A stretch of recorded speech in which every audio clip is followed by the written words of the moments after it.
ሰላም ጤና ይስጥልን ተመልካቾቻችን ከአንከር ሚዲያ ዝግጅት ክፍል ያክብሮ ሰላምታችን እናቀርባለን። በአማራ ክልል የሚካሄደውን የህልውና ተጋድሎ በተመለከተ ከፋኖ መንደር የተሰኘውን ዝግጅታችንን ይዘን ቀርበናል። እንድትከታተሉን እንጋብዛለን። በወቅታዊ የተለያዩ አዳዲስ ጉዳዮች የተነሳ በአማራ ክልል የሚካሄደውን የህልውና ተጋድሎች በተመለከተ መረጃዎችን ባለማቅረባችን ይቅርታ እንጠይቃለን። ባለፉት 3 እና 4 ቀናት በአማራ ክልል በተለያዩ አካባቢዎች የተካሄዱትን የህልውና ተጋድሎች ዋና ናውቾን በተመለከተ መረጃዎችን ሊያቀርብልን የዘውትር ተሳታፊያችን መስመር ላይ ይገኛል። በጣም ነው ማመሰግን። እንግዲህ ወቅታዊ በሆኑ ጉዳዮች የተነሳ በአማራ ክልል የሚካሄዱ የህልውና ተጋድሎችን መረጃዎችን ሳናቀርብ ቆይተናል። አንዳንድ ወገኖች ምናልባት ትግሉ በዚህ ወቅት ላይ እየተካሄደ የማይመስላቸው እንዳሉ እንገምታለን። ነገር ግን ለአንድም ቀን ለአንድም ደቂቃ ትግሉ ሳይቋረጥ እየተካሄደ እንዳለ መረጃዎች ያመለክታሉ። ተመልካቾችን ይቅርታ ጠይቀናል። መረጃዎችን በየጊዜው ማቅረብ እንዳለብን ይሰማናል። ለማንኛውም ባለፉት 2-3 ቀናት ያሉትን ጨምሮ በአጠቃላይ በአማራ ክልል እየተካሄዱ ያሉ የህልውና ተጋድሎችን ባጭሩ ብታስቀኘን። መሳይ አመሰግናለሁ። ወደ ትግሉ ሜዳ ከመሄድ በፊት በዚህ 3 እና 4 ቀናት ውስጥ ያው በኢትዮጵያ ህዝብ ዘንድ ምናልባትም ከ2 እና ከ3 ኢትዮጵያውያን ውስጥ አንዱ ኢትዮጵያዊ የተከታተለው የቴዲ አፍሮ ሙዚቃ በኢትዮጵያ ፖለቲካ ላይ በኢትዮጵያ አጠቃላይ የስነልቦና ጦርነት ውስጥ ከፍተኛ ድርሻ ያለው በመሆኑና ይሄ ተስተጓጉሎ እንዳይቀጥል ህብረተሰቡ በደንብ እንዲሰማው ለማድረግ የአንከር ሚዲያ ሰፊ ፕሮግራም ሰጥቶ እየሸፈነው በመሆኑ ምክንያት እንጂ በአማራ ክልል ሰፋፊ ጦርነቶች እየተደረጉ ነው። የአገዛዝ ጦር በሄደበት አቅጣጫ ሊያጠቃ በሄደበት በምሽጎቹ እንቅስቃሴ በሚያደርግበት ሰዓት በፋኖ ኃይሎች በበርካታ ቦታዎች ላይ ከፍተኛ የሆነ ምት እየተመታ እየተበተነ እንደሚገኝ ነው መረጃዎች የሚያመላክቱት። እንደው ከዛሬው ዜና ሲጀምር እንኳን መሳይ በወሎ አምባሰል ወረዳ አበት በተባለ ቦታ በከባድ መሳሪያ የታገዘ ከባድ ውጊያ ዛሬ ተቀስቅሷል። የአማራ ፋኖ ብሔራዊ ንቅናቄ ምኒልክስ አምባሰል ተራራማ ቦታዎች ላይ ራሱን አስቀምጦ የነበረው የአገዛዝ ጦር በተለይ አበት በተባለ ተራራማ ቦታ ላይ በከበባ በተፈጸመበት ጥቃት ምናልባትም 2/3 ሰራዊቱ እንዳለቀበት ነው መረጃዎች እያመላከቱ የሚገኙት። የፋኖ ኃይሎች ከበባ በመፈጸም ከተራራው ላይ ቁም ምሽግ ሰርቶ ራሱን ሲከላከል የነበረው የአገዛዝ ጦር ተበትኖ አብዛኛው እጅ ሰጥቶ እና ተገሎ ሰራዊቱ እንደፈረሰ ነው መረጃዎች አሁን ማምሻውን እየደረሱን የሚገኙት። እንዲሁም በወረባቦ ወረዳ ሂጀርሳ በተባለ ቦታ የብልጽግና አመራሮች በዛሬው ዕለት አጅቦ ሲንቀሳቀስ የነበረው የአገዛዙ ጦር በተፈጸመበት ጥቃት የሻለቃ አመራሩን ጨምሮ በርካታ የሰራዊቱ አባላት መመታታቸውን መረጃዎች ያመላክታሉ። ዛሬም እንደዚሁ በደቡብ ጎንደር እብናት ወረዳ መልሶ ለመቆጣጠር የአገዛዝ ጦር ከሊቦ ከምከም ከአዲስ ዘመን ከተማ ተነስቶ ወደ እብናት ከተማ ሲጓዝ ከተማዋን ለመቆጣጠር ያደረገው ጥረት ገና ሳይጀመር በመሐከል ከአዲስ ዘመን ከተማና ከእብናት ከተማ መሐከል ላይ በተደረገው የደፈጣና የቆረጣ ጥቃት ተከትሎ ሰዓታትን ያስቆጠረ ውጊያ ተደርጓል። በዚህ ውጊያ የአገዛዙ ጦር በድንገት ከበባ ተፈጽሞበት ጉዳት እንደደረሰበት ነው መረጃዎች እያመላክቱ የሚገኙት።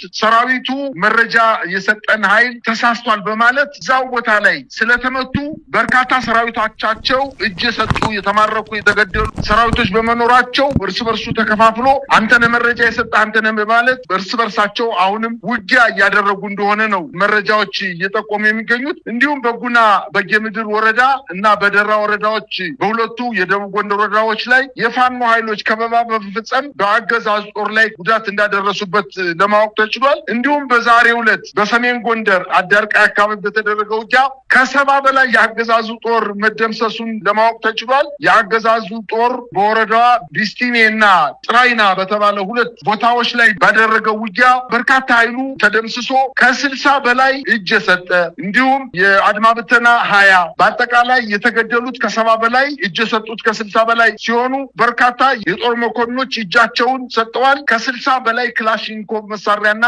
የተለያዩ የቡድን መሳሪያዎችን መማረካቸውን የፋኖ ኃይሎች አስታውቀዋል። እንግዲህ በዛሬው ዕለት የተደረገ ነው። እንዲሁም ሚያዝያ 11 ቀን ጀምሮ ውጊያ እየተደረገ የሚገኝበት አካባቢ በሰሜን ሸዋ ሬማ ከተማ ዙሪያ በነበረው የአገዛዙ 101ኛ አየር ወለድ ኮማንዶ ጦር አባላት በአመራሮች ላይ የሰራዊቱ ማመጹን ለማወቅ ተችሏል። ይሄ የተደረገበት ዋነኛ ምክንያት ሰራዊቱ እንቅስቃሴ በሚያደርግበት ሰዓት መረጃዎች እየሸለኩ እየወጡ የ101ኛ አየር ወለድ ክፍለ ጦር በርካታ ጉዳት የደረሰበት እንደሆነና እኛ ራሳችን እንዳንከላከል ያደረገ ያለው የአገዛዙ የወታደራዊ መኮንን አመራሮቹ የብልጽግና አመራሮች ከቦታ ከቦታ ቦታ ሲንቀሳቀሱ ሽፋንና አጀብ ሰጣችሁ መንቀሳቀስ አለባችሁ በመባላችን በየተንቀሳቀስንበት ቀበሌ ሁሉ የፋኖ ኃይሎች እያደባ ከፍተኛ ጉዳት ስላደረሰን ካሁን በኋላ ምንም አይነት አጀብ የማንሰጥ መሆኑን በማለት በአመራሮች ላይ አመጽ ማስነሳታቸውን ነው ለማወቅ የተቻለው። እንግዲህ የብልጽግና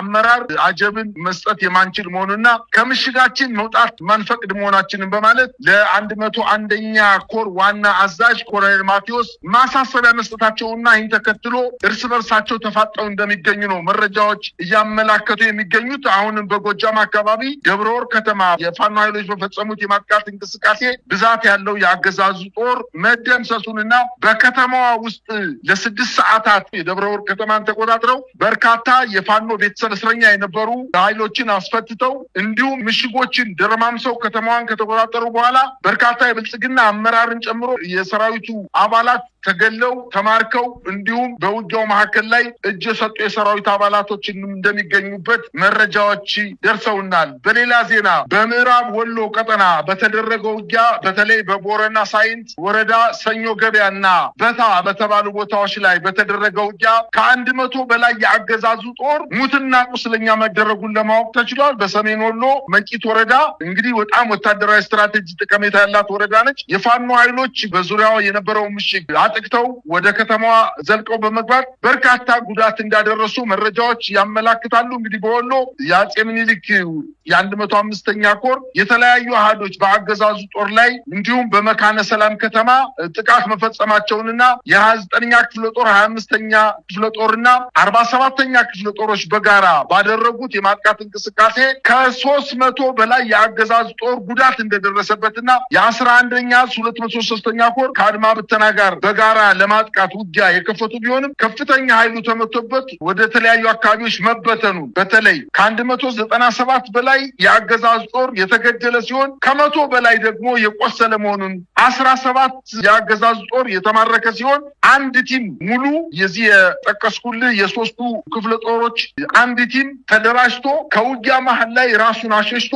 ለፋኖ ኃይሎች በራሱ ፍቃድ እጅ የሰጠ መሆኑን ለማወቅ ተችሏል። በተለይ በዚህ በመካነ ሰላም አካባቢ እየተደረገ ባለው ጦርነት የሻለቃ አዛዡን ጨምሮ በርካታ መስመራዊ መኮንኖች መደምሰሳቸውን እና አሁን በመካነ ሰላም ዙሪያ ከፍተኛ ውጊያ እየተደረገ እንደሆነ ለማወቅ ተችሏል። እንግዲህ በጎንደር አካባቢ ሲመለስ በምዕራብ ጎንደር ዞን አርማጭሆ ወረዳ በሁለት ቦታዎች ማለትም ከጠገዴ ወረዳ መሃል አርማጭሆ የምርጫ ቁሳቁስ ይዘው ሲንቀሳቀሱ በነበሩ ያገዛዙ ጥምር ጦር ላይ በተፈጸመ የደፈጣ ጥቃት አንገረብ ወንዝ አቅራቢያ ከባድ ውጊያ ተደርጎ 77 የአገዛዙ ጦር መደምሰሱን ለማወቅ ተችሏል። በሌላ አቅጣጫም እንዲሁ በዚሁ ወረዳ ጃንሱማ ቀበሌ ሽመልበር በተባለ ቦታ ላይ የአገዛዙ ጥምር ጦር በፋኖ ቀለበት ውስጥ ገብቶ በርካታ ኃይል የተደመሰሰበት ሲሆን ከሳንጃና ከማሰሮ ደንብ ከተማ አጋዥ ኃይል መጥቶ እስከሚያወጣው ድረስ በሰራዊቱ ላይ ከባድ ጉዳት መድረሱና በተደረገው ውጊያም ከ60 በላይ የአገዛዙ ጦር መደምሰሱን ለማወቅ ተችሏል። በዚሁ ቀጠና በምዕራብ ጎንደር ዞን መተማ እስከ ቋራ በ7 አቅጣጫዎች የአገዛዙ ጦር ውጊያ ለመክፈት የተንቀሳቀሰ ቢሆንም በተለይ በዋናነት ከቋራ ደለጎ በሁለት አቅጣጫ በኩል ከሽንፋ ወደ መተማ በሁለት አቅጣጫ በተለይ የሱዳን እና የኢትዮጵያ ድንበር አካባቢ ቱመት ከምትባለው ከተማ አድርጎ ወደ መተማ ሁለት አቅጣጫ እንዲሁም መተማ ቁጥር 4 ከሚባለው አይሰጋ በተባለው ቀበሌ አድርጎ በአንድ ግንባር በአጠቃላይ በ7 ግንባሮች ውጊያ የከፈተ ቢሆንም የአገዛዙን ጦር መክቶ ለሁለት ተከታታይ ቀናት ውጊያ የተደረገ ሲሆን የሄደበትን ሳያሳካ ወደ መተማ እና ደለጎ ከተማ መመለሱን ለማወቅ ተችሏል። በተጨማሪ በወሎ ቤት አማራ ሚኒሊክ ዕዝ የ105ኛ ኮር 33ኛ ክፍለ ጦር በአገዛዙ ጦር ላይ በፈጸመው የማጥቃት እንቅስቃሴ የልጓማን ከተማ ከሁለት ቀናት በፊት መቆጣጠሩን አስታውቋል። እቺ ከተማ ስትራቴጂክ ጠቀሜታ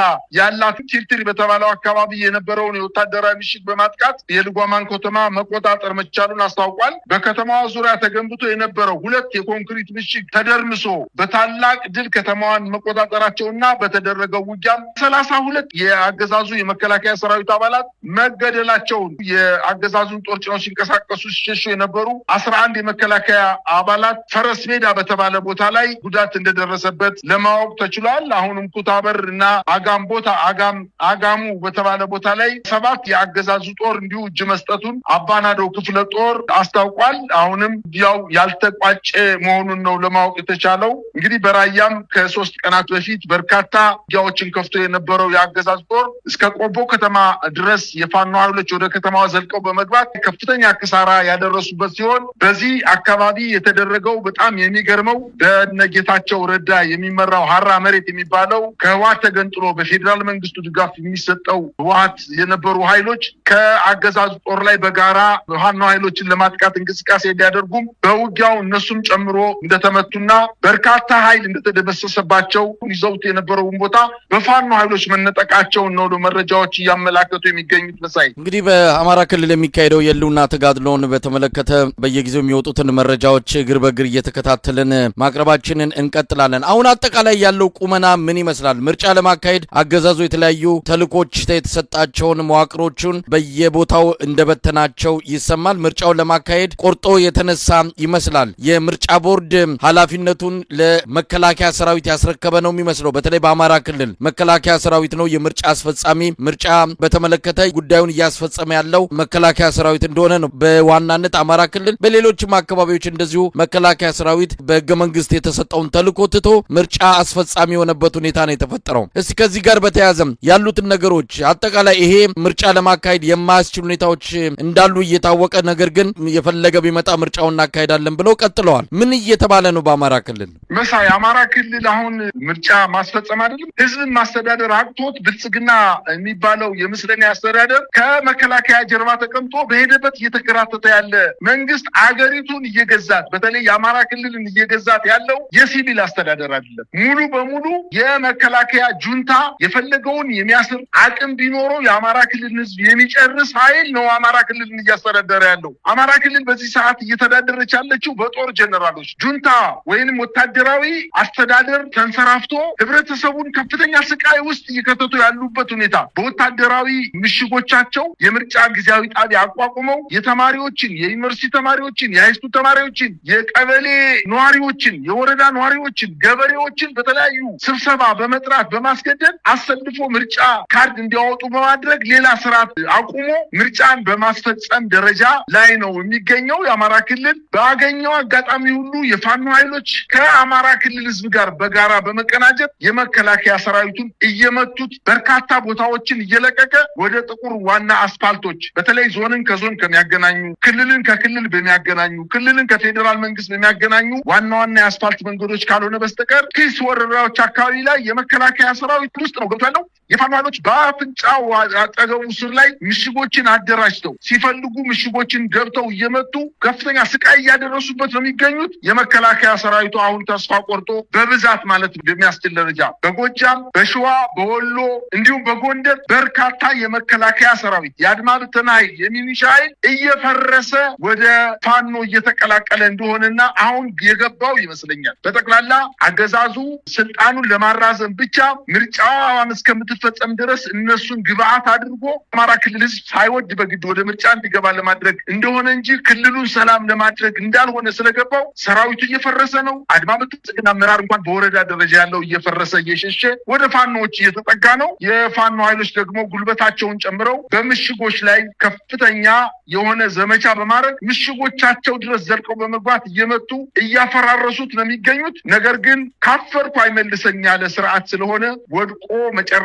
ላይ አስክሬኑ እስከሚወጣ ድረስ አሁንም እንዳለ ራሱን በአማራ ክልል አስተዳደርን ዘግቼ ሰላም አስፍኜ ቀጠልኩ ለማለት ያው እየለፋ ነው የሚገኘው። ነገር ግን ህዝቡም ጠልቶታል፣ ሰራዊቱም ተሰላችቷል ነው ማለት የምችለው። መሳይ ምናልባት ከዚሁ ጋር በተያያዘ ከወቅታዊ የኢትዮጵያ ግንባር ቀደም ጉዳዮች አንዱ የድምፃዊ ቴዎድሮስ ካሳሁን አልበም ይፋ መሆን ነው። እንግዲህ የኢትዮጵያ ህዝብ ብሶቱን አጠቃላይ ያለበትን ቀውስ በተመለከተ ቴዲ አፍሮ በሙዚቃው ገልጾታል። ይሄ የቴዲ አፍሮ አልበም በፋኖ መንደር የፈጠረው እንደው ስሜት አጠቃላይ መነቃቃት አለ? ከዚህ አንጻር ያገኛቸው መረጃዎች አሉ?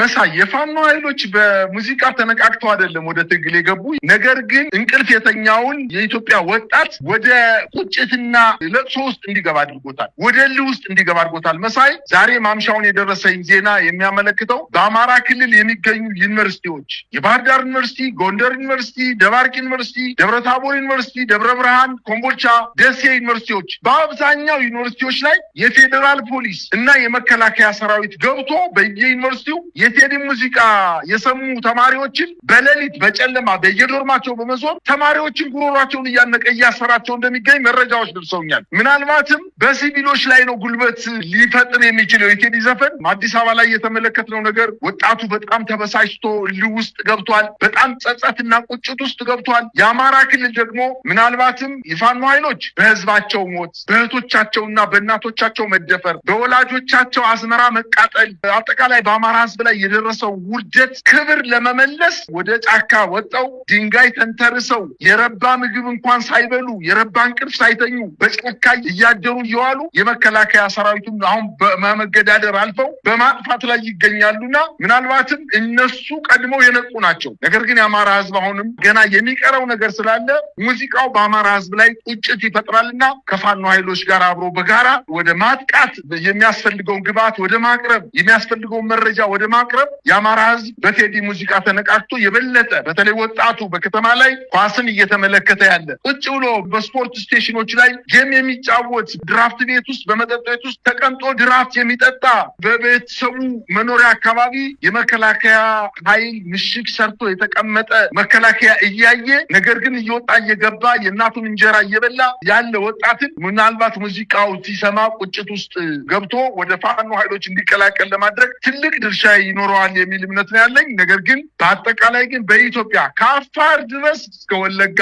ከአሶሳ እስከ ሐረር ከመቀሌ እስከ ባሌ ድረስ ያለው የኢትዮጵያ ህዝብ በቴዲ ሙዚቃ ተመስጧል የሚቀረው ነገር ምንድነው መደራጀት ነው የሚቀረው የቴዲ ዘፈን ልክ እንደ ጀበርና እንደሚባለው ጥንት አያቶቻችን ወገባቸውን ታጥቀው መሳሪያቸውን ወገባቸው ላይ አስቀምጠው የሚሄዱበትን የሚያክል ስንቅ ሊሰጣቸው የሚችል ትልቅ ወኔ ያስታጠቃቸው መሆኑንና በአጭር ጊዜ ውስጥ ከተፈጸመው በደል በተጨማሪ የቴዲ ሙዚቃ መውጣቱ በዚህ ጊዜ ወጣቱ ያጉረመረመ ነው ወጣቱ እየተቆጣ ነው በቁጣው ተነስቶ የሚያደራጀውን ኃይል እየፈለገ ነው ስለዚህ ብቸኛው ምርጫ በአማራ ክልል ከፋኖ ኃይሎች ጋር በብዛት ተቀላቅሎ ወደ ትግሉ ተቀላቅሎ ይህን ስርዓት ለማስወገድ ጥረት ያደርጋል የሚል እምነት ነው ያለኝ መሳይ በጣም ነው ማመሰግነው እንግዲህ በወቅታዊ የፋኖ የተጋድሎ እንቅስቃሴዎች ላይ በማተኮር ያዘጋጀነው ከፋኖ መንደር የተሰኘው መሰናዳዎችን ይህንን ይመስላል አንተንም በአንከር ሚዲያ ታዳሚዎች ስም በማመስገን እሰናበታለሁ እግዚአብሔር ይስጥልኝ መልካም ምሽት እኔም አመሰግናለሁ መሳይ